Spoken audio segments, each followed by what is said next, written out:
السلام عليكم ورحمة الله ዛሬ በሙጀመዕ ተቅዋ ወይንም ቤተል አካባቢ ያለው አዲሱ ሰፊ የሚባለው መስጂድ ላይ ነው የምንገኘው።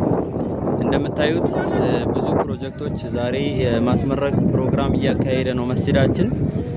አንድ 3 ፕሮጀክቶች ናቸው። ከነዛም ውስጥ ይሄ ፊት ለፊት የምታዩት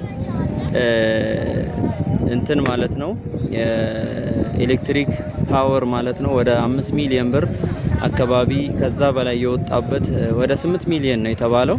ያን ያክል ብር ጨርሷል። የራሱ የመስጂዱ ነው ማለት ነው። ራሱን ያስገጠመው ግቢው ሰፊ እንደመሆኑ ሽፋን በደንብ እንዲኖረው ታስቦ ነው። ውሃ ለረጅም ጊዜ ቁፋሮ ሲካሄድ ቆይቷል። እንደምታዩት ዋና መመንጫ ቦታው የወጣበት ቦታ እዚህ ጋር የምታዩት ቦታ ነው። ከዛ ዝርጋታ ተደርጎ 25 ሺህ ሊትር ሮቶዎች ተደርገው እንደዚሁ ወደ ላይ ወደ ዋናው መስጂድ ኤሪያ እንዲሄድ ተደርጓል በቱቦ ማለት ነው። ዛሬ እየተመረቀ ነው። አልহামዱሊላህ። ወደፊት ደግሞ የተሻሉ ትላልቅ ነገሮችን የምናይ አድርገን ባረከላሁ ፊኩም።